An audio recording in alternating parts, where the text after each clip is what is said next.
Hello and welcome to One Club Champ. My name is Gary and this is my Hasselholm save. You join us in season 3 and this is going to be a review to tell you what happened. So let's jump straight in.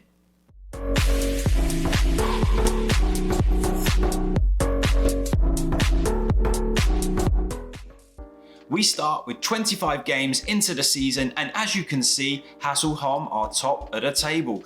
We've played 25, we've won 18, drawn 0 and lost 7. We've got a plus goal difference of 40 and everything is looking great for us getting promoted at the first time getting promoted into this division. So back-to-back promotions are on the cards at this point. Hugo Tilly is top of the goal scoring charts on 22 goals. He's also top of the average rating charts. And we've got Avdic with 13 assists, also top of the assist chart. So everything is looking rosy. Now let's look at the schedule. You can see a lot of green, but you also see a few dotted reds just in there, a few important losses along the way. We played Trelleborg, who were top of the table at the time, and they hammered us 5-1. Now this might come back to bite us towards the end of the season. As you can see, 6 games in a row, we're coming into crunch time and we've got Stengen Guards up next. So what do you think happens when you're top of the table, undefeated in 6, playing a team towards the bottom of the table? Well, of course, FM does its business and we were on the end of a 4-2 defeat. But don't worry, Trelleborg also lost, so it was getting a bit nervy. Now with Hasselholm, as you can see here, there is a young lad called A. Kerstam who scored a hat-trick against us. What must this guy be to score a hat-trick? Oh, here he is. This guy is 18 years old with a finishing rating of 8. He's got okay physicals, but this guy scored 4 goals and 3 of them were against the top of the table team. I can't quite understand how he gets him a hat-trick against Hasselholm, but he did. Let's have a little look at how the rest of those games played out. As you can see, the 4-2 defeat was followed up by a 1-1 tie against Trelleborg, then a 2-0 win, then a 1-1 draw, and then on the final league game of the season, we lost 3-2.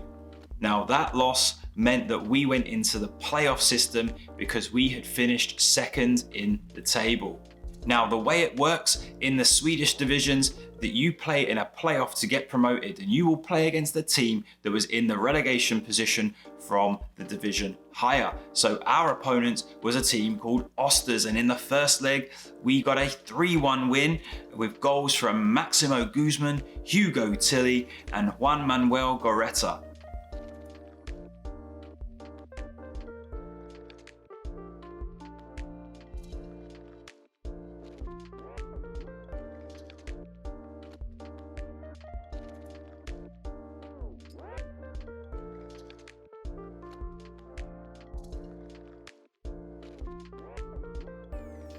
Going into the second leg, we had a 3-1 advantage lead, but somehow managed to squeeze out a 1-0 away win against the team from the division higher, and that meant that we would be promoted from the First Division South into the next division, securing back-to-back championships.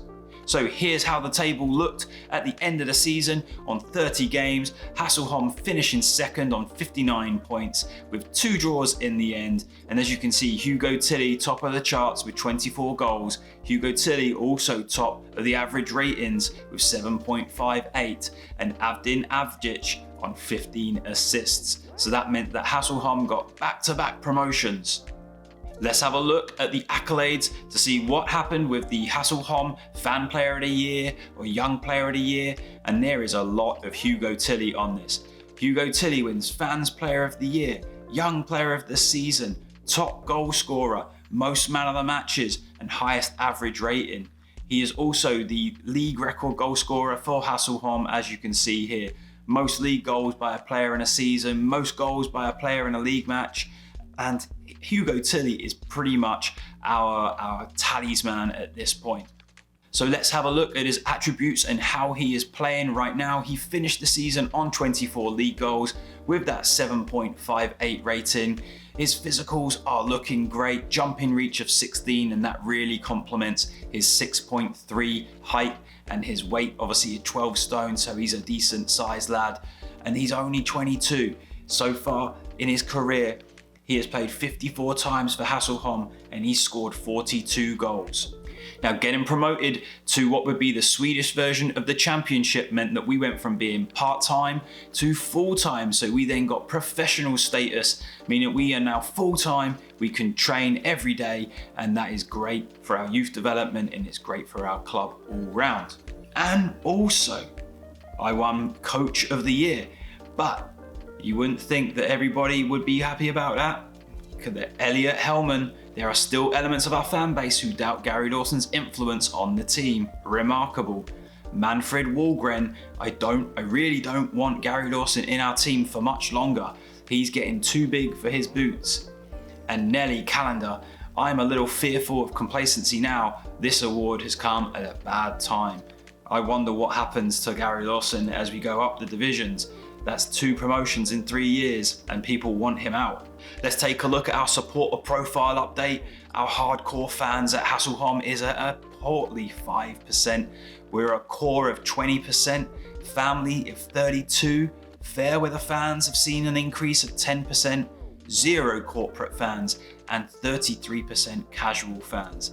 Our social media followers are now up by 362 to 7.6. Our board and our culture, the supporters, everybody wants us to play attacking football, to play direct football, and to play counter-attack. And those in that 4-4-2 formation, that is exactly what we do. So let's look at some of the highlights to remember from the season. Our biggest win was a 7-1 win against Husqvarna. Our match to remember was a 4-0 win against Angel Homs. And goal of the season, Mikkel Barnes. And let's have a look at this strike.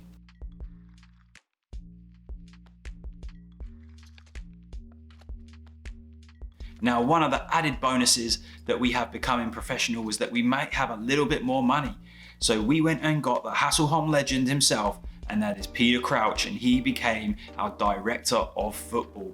Now, Peter Crouch did have a few appearances before he became big at a Tottenham. When you say big, not in height, but in his playing stature. He went on loan as a young lad out to Hasselholm, so he has come back home to Hasselholm and welcomed Peter Crouch as the director of football. So we did it. We managed to get back-to-back promotions. We've now gone into what is the championship version of Swedish football. We've turned part-time and now we're full-time. And let's see what we can do as we grow this club and go up the divisions. Now, I'm expecting a really tough challenge in the next division ahead. There's a big difference between being a part-time club and a full-time club. And I have to see if Peter Crouch has got it in him to bring in the lads to see if we can stay in the division. Now, one new development of our channel at One Club Champ, we have always just done YouTube videos, but now we've been enticed into streaming live on Twitch. So you can catch us on Twitch at One Club Champ, and you can see there's a little link in the description for you to follow along. And we don't really have a schedule. We just jump on kind of when we feel like it. And if you follow us, you'll get the notifications that we've gone live. But also don't worry, as you know, if you can't catch us live, then you can watch it offline when we're not streaming. But please give us a follow. It's great to see a great community kind of coming around. And a special thank you to Tony Jameson, who has raided twice in our streams live. And it's great to have this community. So thank you.